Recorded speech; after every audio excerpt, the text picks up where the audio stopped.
We'll start with literally. Literally. Literally. Literally. Say it again. Literally. Literally. Water. Water. Water. 30. 30. 30. I'd like to go to get the passport. 38. 38. Okay, her name Ophelia. Ophelia. Ophelia. Ophelia. Ophelia. Pastor. Pastor. Pasta. Pasta. Pasta. Management. Management. Management. The hell? Aluminium. Aluminium. Aluminum foil. You have to like fake that American accent ndo uweze kuelewa kenye unasema. That's unapata most people say akisha move America for a period of time, accent yake inakuja na change, like anakuja anapanda that American accent, ni kwa sababu unajipata most of the times you have to fake it for these people to understand. Set una fake because you're in America, unanielewa. Funny thing was, I was talking about my biological father and she was like, what's his name? And I said Pius, like Pius. And apparently it's not Pius, it's actually Pius. But all my life I had people saying Pius. I was talking about, you know, for the longest time I thought Kenyans did not have an accent. Or is it an accent? Not English, not Kiswahili, nothing. I mean, we are perfect, we are the standard, we have a crisp form of speaking, a way that every other culture would understand us. But I was shocked the moment I went and looked this up online. These American and European people, what they think about us when we speak is totally crazy. To us, we look like we are speaking clear-cut English, but to them, all we are doing, or the way we sound, is like a Nigerian. Let's get into the video. Remember to like and comment down below. America really, really, really humbles you. Because tell me why I did not even know that I had an accent until I got to America. I was very unaware. And anytime I spoke to somebody, they would say, you have an accent, where do you come from? And people said it so many times. I think I was in denial. I was like, accent? Which accent? Because we speak English back home. While it's not my first language, we speak English back home in Kenya. So I was like, what accent? Everybody in Kenya speaks like this. So what accent? What do you mean, sir? And then later on, I understood that we in Kenya speak British English. We speak British English. And here they speak American English, which involves a lot of tongue rolling. There is how they pronounce. Really? Do we really speak British English? I've never heard someone say that, can you hear me abo awoa? I've never heard someone speak like that. Yo, give me a bottle of water, bana. It's like different letters of the alphabet, and it's different. And then also to understand that even in America there is different lingos. Like, you know, there's the country slangs, there's the hood slangs, like there's categories to it. So I was just quiet. I went mute for a long time, even when I was in school, because nobody was understanding what I'm saying. And I was so mad that they're telling me I had an accent. What? What accent do you mean? Also, the fact that I understood the English in the movies. We understand the English in the movies. So who are you to tell me that you can't understand what I'm saying? Like, don't I just speak like them in the movies? And it's also so funny that once you get to the ground, and we took you grounds. Understand that even how Americans speak is very different from how they speak in the movies because of the different accents, depending on where they come from. And it took me so long. There's a time when I even had to, like, if I had to speak, I would like to type it on my notes on my iPhone and show them. Because I was just tired of, hey, where do you come from? Can you say what? Repeat it again. Huh? I was sick. I wanted to go back home. I was ready to just pack my bags and go back home. What that was even more frustrating was when you called, or like we went to a government office, or like just somewhere where they asked you to spell your name. And we do say A for apple. Here they say A for apple. And I was like, and they say letter H. We say H. H for house. They say age. H. I'm still struggling even today. And letter Z. We say Z for zebra. They say Z for zebra. Dunia simama nishikisho Kenya, because what was that? And even until today, when they ask me like, hey ma'am, can you spell your name for me? I'm just like, F for food, I for like, I've come to learn how they want us to spell it, but I didn't know that even spelling the words, like saying I for Ian or for Mena is like different. Like I thought everything was just standard. Do you ever say Z for zebra ama ni Z for zebra? I know in a previous video that I did, someone told me that I should be myself and speak in Swahili more than I speak in English. But why do I speak in English? Man, there is a lot of reasons why I speak in English. First of all, I really embrace the English that we speak in this country of ours, bana. Do you know how many areas or how many places you can go that our English is actually top notch? God damn. Hata kama if we go to this, they call them developed places, our English sounds a little bit different. But to us, we know we speak it precisely, and we can even understand others more than they understand us. So who has the problem? Is it you guys or is it us? And to even prove it further that our way of speaking is more diverse, we are more intelligent when it comes to speaking. This video is going to prove to you that even in our vicinity, within our own boundaries, we speak different forms of Swahili and we still understand each other. So this form of different Swahilis in different areas, different forms of slang or slang, enables us to become somebody different. Like for instance, I can be this person who speaks like this, then I can be this other guy who is like, yo Buddha, unajua vile kunaendaga. That switch up is the best thing that can ever happen to you, bana. Do you get it? Hebu check out this video. Naambia Rada Buddha usikii. Dogo umeanza zipi hizo? Buddha unang'am. Sasa usikii mseni liko hivyo umoo mwanangu. Mwanangu. Acha ushoga bro. Umeenda ni Nairobi siku 3, mbona alita hizo? Mbona ni ngora msee? Rada yako ni gani Buddha? Allah. Rada yako ni gani msee? Kwani sasa na Nairobi nikashika seng. Rada ni gani bro? Buddha, rada yako ni gani? Acha ushoga baba, hata usenge, hata ubaje kubabako. The first time I saw this happening to me, like hiyo instance ya kwanza yenye nilirealize, god damn, you actually speak different, was in high school when I met up with people from Mombasa and they were just laughing when nilikuwa nabonga. Juu mimi nilikuwa gaumse mwenye anabonga hii design, mimi sikuwaga nasafisha ama nini ati sijui unajua nini. No, I was just speaking it direct venye nimezoea manzee kutoka mtaani from the trenches. So I was like completely shocked. Juu why are they laughing? What's wrong with the way I'm speaking?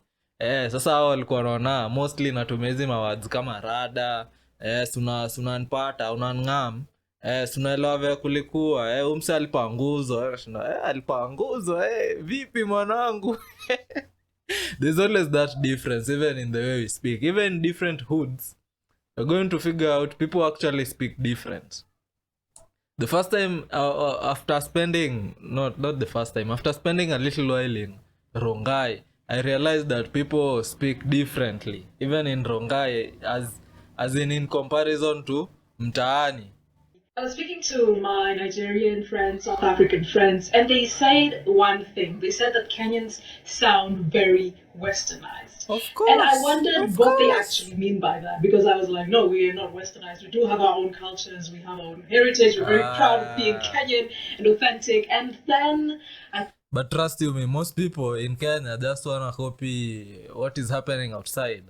For a minute, back huku hivi mtaani, we were completely neo-colonialized again by the drill scene in the UK. So everyone wanted to be a drill artist. Everyone was wearing balaclavas, speaking that form of English where they want to inaitangwa aje ati brav, you get me from things like those, you get it? So we are always trying to export, I mean to import. It is to import. We are always trying to import some form of culture from other established societies. And is this different from any other African country in the world? I don't know. You guys let me know. For me, I think this is a black thing. Black people are just cool wherever they go, and you realize they create some form of cultures which are universal. Anyone can belong to those forms of culture. That's why even in our own native areas, we thrive to be like most of these black American people, because to some extent we relate to what they are going through, and to some extent we also look like them, and we can see ourselves in their shoes. I thought about it. So they said that our English sounds very European, and also they said that we don't have necessarily that very Kenyan accent. It changes from time to time when you go to uptown Nairobi, as opposed to when you go to Kisumu, for example. And I said something. You're confusing westernization with code switching, because that's what Kenyans are good at. We're very good at code switching. When a Kenyan goes to Germany, we will try as much as possible to learn German to the point that they sound German, and that's what happened to me. When a Kenyan goes to the United States, chances are that they will sound very much African American, or they would try to have a Baltimore accent or a DC Philly accent and all of these things. If they go to the UK, same thing, they might have a British accent. And so I thought about it and I was like, we're very good at code switching, but why is that? We don't do it to be inauthentic, we do it for survival. And here's what I mean by that. So a week ago, I mean, the first time I got into this code switching thing, I I actually interacted with this guy. At that time, he was my manager. I was trying to be an artist or something. And he went on to become some form of, a form of mentor for that industry that I was dealing with. So this guy could code switch like crazy, Umekatu hapo na like just chilling. Then all of a sudden, imagine going to an event with someone, mnabonga tu fiti, talking like it's normal, you guys mnaelewana, but the moment you arrive manze to this event, my guy, you're like, yo, this guy is totally American. Hadi unashanga, okay, that's why tulikuwa tumevaa hivi, so right now you need to learn a little bit of these skills. Probably someday you're going to hear from that guy, alafu mniambie if he doesn't sound. Anyway, I think it's because he's always out of the country. Other than that, that was the first time I understood what code switching actually means. So I was in Kisumu, right? And I wanted to buy a few souvenirs, and I started speaking the local dialect in Swahili so that I could not be conned or be told that this costs way much more than it does. And I ended up buying this beautiful bag for 500 Kenya shillings and this beautiful Maasai necklace for 500 Kenya shillings, which is like $10 together if you combine the two. So we do it for survival. We don't do it to be inauthentic. And I do think that this is a Kenyan way of trying to make it, in a way, or trying to fit in, trying to integrate. We're very good integrators. We're very good at learning other people's languages, and we're very good at studying how other people speak and their speech patterns. So that's just all about being Kenyans. So the next time you see a Kenyan trying to sound something else, don't think that it's being inauthentic. It's just a Kenyan trying to fit in or trying to survive or even trying to get your next job. So let me know in the comments what you think about this. And have you tried code switching before? Maybe even to get yourself out of a tiny bad situation. Yes, it is very true. Most of us Kenyans are brought up on this ideology of survival. But when you go to other countries, you will realize that they really embrace their identity. So it is very hard for them to change who they really are, or the core of themselves, to some extent that they can actually blend in with other people. Well, I would think about Indians, man. When you think about Indians will always speak their English, right? You get what I mean? Yes, even the Indians in this country, you will realize that even though they are speaking English, they have some form of accent that they can't actually let go. Even some Chinese who run businesses in this country, they just have an accent on their tongue that they can't really let go. But for us, we have understood a lot of things. Ebu niambie, do you guys think udem fulani mwenye anaitangwa Aziad anaongeanga hivyo venye anaongeanga, because sometimes me when I listen to her niko like, this chick, we just saw her come from nothing to something, then all of a sudden hapo hivyo nitaongelesha kizungu inakaaje.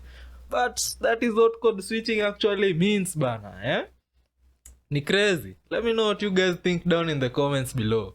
The Kenyans, they have a very articulate accent, like you can hear. That's true. I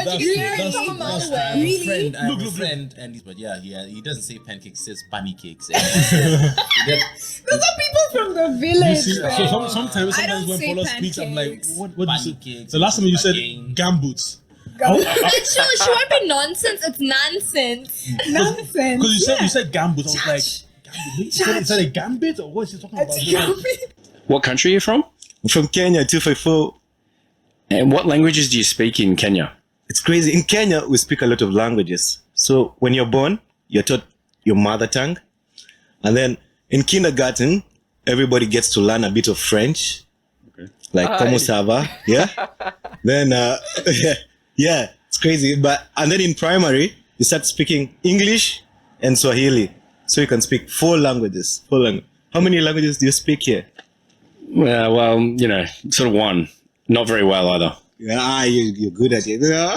Yo, how many of you guys can speak French, The only French word I know ni bonjour, na oui, na is see a French word that I doubt. Yeah, ina sound Spanish bana, So this is very true. Most Kenyans can actually speak a variety of language. When it comes to speaking, we are savvy, You can speak your mother tongue, be it Luo, Kikuyu, be it Kalenjin, be it any other language bana. Hadi mamijikenda huko hivyo. Then you figure out that these forms of speaking, this their mother tongue, when they come now from the village to town, they figure out that they can mix that mother tongue with English or with Swahili. Then new forms of slangs actually come up. Hiyo ndio kitu moja wase wengi wanaitaga slang. Na it is the thing that has carried Nairobi for a very long time. Most Nairobi people will not agree, but we all know that most of the slangs zilicreatiwa na this Kikuyu people. That's why most of the words in slang unapatanga ziko na nini, words za Kikuyu kama mbeteka. Sasa ukisikia mbeteka unaweza shangaa ni nini, but if you are a Kikuyu, you know what that means. Ukisikia wale kutwara, ati umse manze alikam hivi, manze tulimtwara na mengo, unashindwa kutwara tena ulimtwara na mengo. But if you are a Kikuyu person, you know what that means, right? One thing about me, when I'm talking to adults, my accent will completely change. Go from 0 to 100 in 3 seconds. Like this is how I talk on my daily. You'll find me talking like this. But the minute an official person walks into the room, we could be talking about our day, and they come in, they're like, "Hi, Kimberly, so how's your day going?" The accent to transition. I'll be like, "Hi, of course, my day is going amazing actually. The universities are closing, and like I feel like it's really affecting us. What do you call this thing that's happening? The Mandamano? Mandamano. I'm sorry, I'm used to calling it the protests, but they're really affecting us right now. Like, personally, I'm not going to school for 3 days a week because of it. Like, it's honestly frustrating. Nashanga, dema nisomea wapi? Harvard?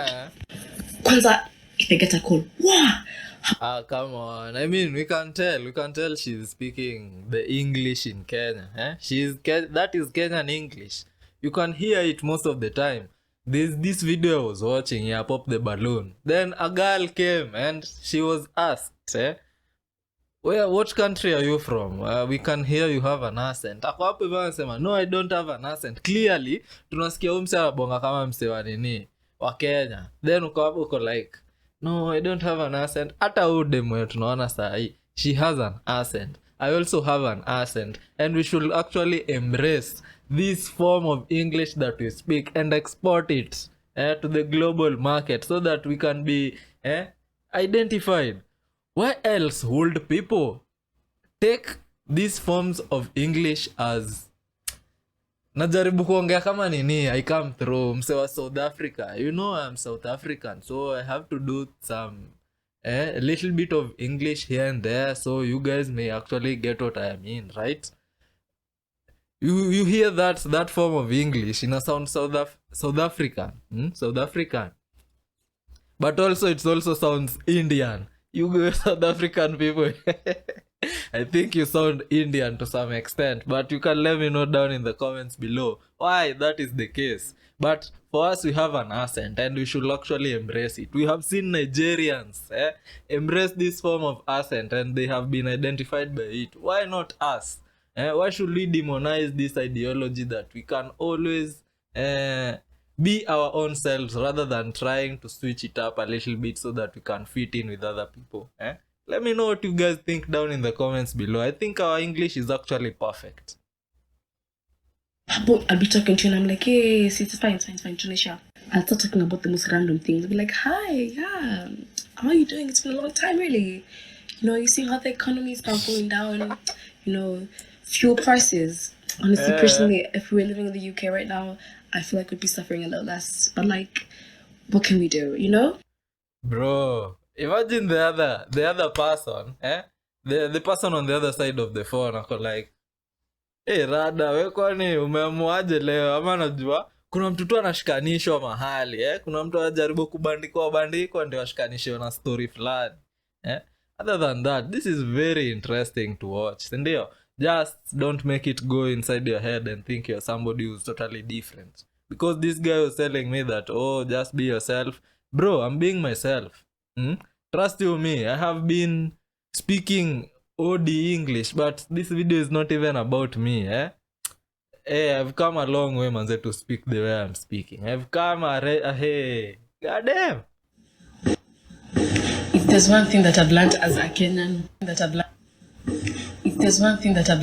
Kenyan, who moved abroad is the importance of self-identity. Let me explain. So the thing is, especially for like America, una find like that most of the times ukiwaongelesha na wao umetoka like recently umetoka Africa, wako like, oh, we can't understand you because uko na heavy accent, and it's like pia wewe uko na heavy accent, but then I'm trying to understand you. So unajipata most of the times you have to like fake that American accent ndio uweze kuelewa kenye unasema. That's unapata most people say akisha move America for a period of time, accent yake inakuja na change, like anakuja anakuwa na that American accent. Ni kwa sababu unajipata most of the times you have to fake it for these people to understand. Say una fake because you're in America, unanielewa? And it's just like you can find and realize, if me as an African nimeku understand ukisema water, then you better understand me nikisema water, unanielewa? Kwa sababu mimi nimeshuka kwa level yako ndio wewe unielewe. Mbona wewe usishuke kwa level yangu ndio pia mimi unielewe? Ama mbona wewe usipande kwa level yangu ndio pia mimi unielewe, unanielewa? So the thing is, nikakaa nikajiambia, mimi kutoka leo nitakuwa naongea venye mimi naongea, the Kenyan English. Unaona venye Kenyans wana sound wakiongea English. That's how I'm going to be talking, and if they don't understand me, that's on them. Kwa sababu mimi nime go like a whole mile to understand what they're saying, so they should also go the same mile to understand what I'm saying. Like they should meet me at the middle, unaelewa? Because at the end of the day, hadi pia mimi naongea English, unaelewa? I'm still using the grammatical like rules, kila kitu, like words natumia the same na bado nawaelewa, unaona? And another thing is, nilikuwa najambia like, oh, kwa my socials itabidi nianza like kuongea English, like purely English, ndo like ni attract like the like a wider audience. And it's just like we still have people wenye wanaongeanga English and Spanish na bado wasi wanaendanga na learn Spanish for them. People go and learn French for them. So it's like mbona wao wasilearn our Kiswahili language ndio pia wao watuelewe, unanielewa? Like it's always about us compromising na wao hawa compromise, na even ndo unajipata una lose identity yako, even ndo unajipata unasahau kuongea Kiswahili, even ndo unajipata like ume change completely, yani someone can look at you na hizi sema tena wewe ni Mkenya kabisa, unanielewa? So the importance of self identity, you maintain your true self, the way you sound with your accent, wewe baki nayo hivyo. Umse mwingine ndiye ajaribu kuelewa juu wewe unajaribu kumuelewa, unanielewa? Exactly. So that is the importance of self-identity. Don't change yourself for someone else to understand you, because you are trying to understand them. So they should do the same. It's very clear that when you go abroad with these African accents, you are seen as some anomaly. But if you are some form of Spanish and you go with that accent to these same American or European countries, they are going to embrace you as cultural. You are going to be something that it is a unicorn. You are actually put in a bracket where you are called hot or interesting. But hey, my guy, if you are African with our accent, una realize, god damn, huku hivi ni kuoshwa, unaona tu dust. Why? Because most of our people leave their identities when they actually dock off those ships that get them there. And you ask yourself, why don't even the black people living in these areas, why don't they come back home and develop our country? Because the moment they actually go there, they forget where they come from. And some African people might have beef with that, and they may question you guys and wonder why you guys are behaving like that. Yes, you are African in America, but it is not your home completely. America is a home for everyone. At the end of the day, I don't think forgetting your roots is a good thing. So I'm a Kenyan and Sudanese, but in Kenya, a lot of Ethiopians think I'm Ethiopian, and sometimes they get very Those Sudanese people are black. angry when they hear me speaking English to them. They're like, why don't you speak Amharic? I'm like, I don't speak Amharic. They're like, it's okay, it's fine. At your age, even me, it's okay, you just need to learn. And I'm like, no, and then they get angry. And an Ethiopian angry is very confusing because it's such a polite language. But you can tell it's like, so it's just the most passive-aggressive form of shouting at me of, why don't you know your language? Why don't you know your language? Hey. Very true. For a minute hapo hivyo, if you are some form of mixed in Kenya, you have a little bit of a skin tone on you, you have a little bit of accent yenye ni English yenye watu wako like, hey, this English is too polished. People are going to judge you different. Even if you look like all those characteristics I've mentioned, then you dress up in some form of way, people are going to judge you differently. Because tell me why, when I dress some kind of way and niende places zingine hata without even uttering a word, mtu anakuja na kwa dress na kizungu na ni Mwafrika mwenzako huko hapo like, hey goddamn bro, umeamua tu aje uniongeleshe kizungu just because of how you're dressed. Then there's this other thing that people will actually judge you because of how you look. I know our senses are deceiving, but that's what happens. Clearly we see that's what happening in na nimeanza kuchoka walai. Tunaonanga hiyo ndio kitu yenye inafanyika kwa streets. Because for a minute I've also been called Muslim. Niko like, do they really know Muslim don't have ethnicity? Maybe they are just trying to call me Somali. Nikienda hapa hivi sili my guy. Zile sijui lugha yao inaitwaje, lakini wameniongelesha, the only word I know is setehe. Setehe. Hivyo tu ndio najua. On the other hand, it's crazy. You guys, you let me know what you think about this. Is this are we going too far with this story? Ama this is just normal things that wase wengine they should get used to them. Let me know what you think down in the comments below. I didn't know I had such a strong Kenyan accent until I started dating someone from a different country. It's so funny because sometimes you have conversations and we just start laughing because we can't understand each other. So we always end up going on Google to check on pronunciations. So for example, the past tense of fly. Flew. All my life I've been saying flew. And apparently it's supposed to be flew. Yeah, F-L-E-W. Flew.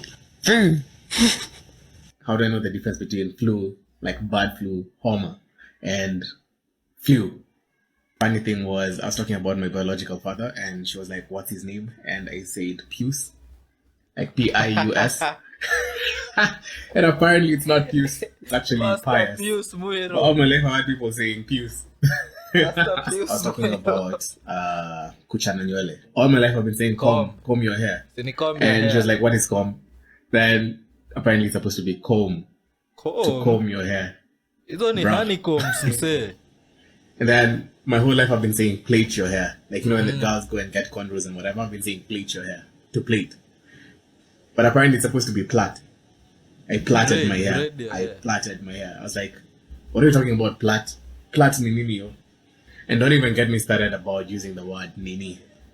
So I find myself every time I'm just like, when I'm trying to explain something that I don't have the word for, I'll say Nini, and then she's like, Nini, like, what are you talking tunakumbuka, Nini. So I think at this rate, you might need subtitles for conversations.